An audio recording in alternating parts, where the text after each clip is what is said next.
Hello everyone, my name is Ajmeerdeen and welcome to my channel Analyze with Ajmeerdeen.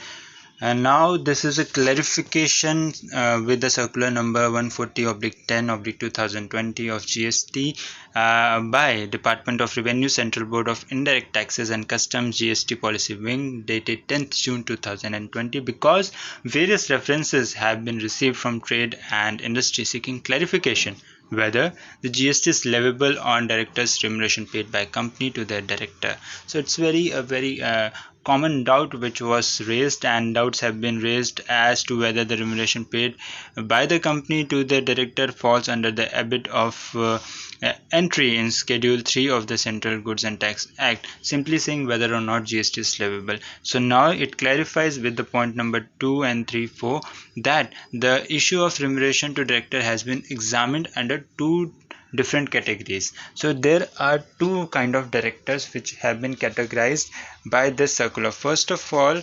leviability of GST on remuneration paid by the company to the independent directors. First of all, the directors who are independent directors in terms of section 149 subsection 6 of Companies Act, or those directors who are not the employees of said company. So independent directors or those directors who are not the employee of the company. And number two category is leviability of GST on remuneration paid by companies to whole-time directors, including managing directors who are the employees of the said company.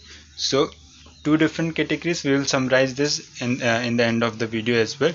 Third point says that in order to ensure the uniformity all across the industry and all across the same law should be followed. So they are clarifying that first of all, liability of GST on remuneration paid by company to independent director or those director who are not the employee of the company. So they first mention the definition wherever the independent director is defined under section 149 subsection 6, and it is very clear that such director should not be an employee of the company. So definition itself says the independent director should not be the employee of the company. Therefore, in respect of such director who are not the employees of the said company, the services provided by them to the company in lieu of remuneration as a consideration of said service are clearly outside the scope of Schedule 3.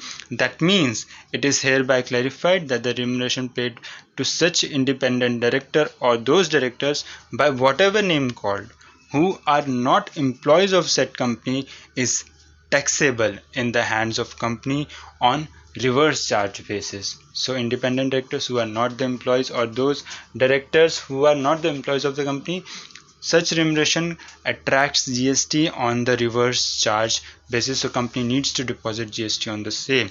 Liability, now it comes to number two category, that whole-time director or managing director who are the employees of the company. So liability of GST on remuneration paid by company to directors who are also an employee of the said company.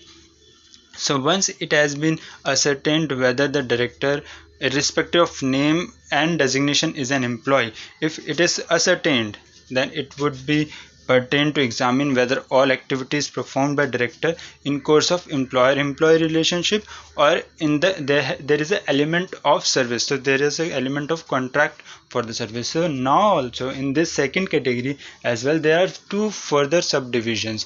Number one division is whether the activities performed is like employer-employee relationship, or number two, whether such services or whether such services is provided as have an element of service. So now for clarifying that, this says very clearly that that the part of director's remuneration which are declared as salary. So it is very clear that the part of remuneration which is declared as salary and they are booked under the head salary and TDS is deducted under section 192 of the Income Tax Act are not taxable, being consideration for services by an employee to the employer. So the expenses which are booked as salary and TDS is deducted under section 192 as far as your income tax compliance is concerned, in that case GST will not apply.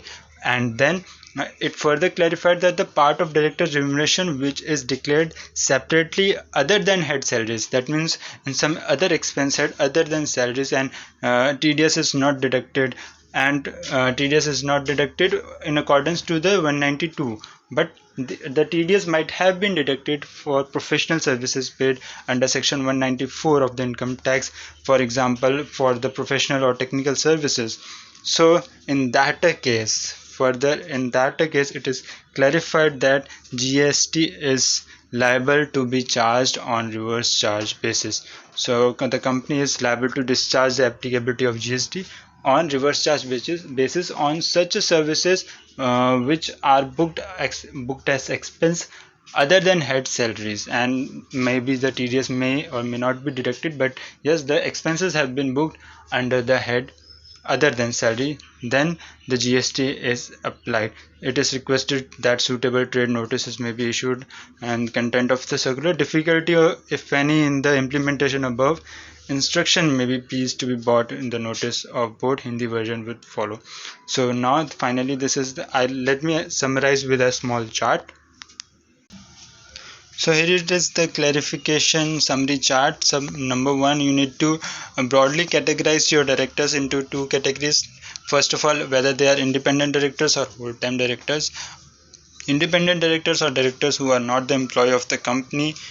The company is liable to pay GST on reverse charge basis for those director remuneration. And number two, whole-time director or the managing director who are the employees of the company, then their remuneration have to be categorized broadly into two terms. First of all, on the salary received from the company where TDS under section 192 is deducted, then no GST will be there. And on the professional fees received from the company by the directors, and where we can simply the litmus test would be TDS is deducted under section 194J, the company is liable to pay GST on reverse charge basis for those remuneration which are not in the terms of employer-employee relationship, or they are not booked under the head salary. So thank you very much for watching this video, and circular official notification is in the description box.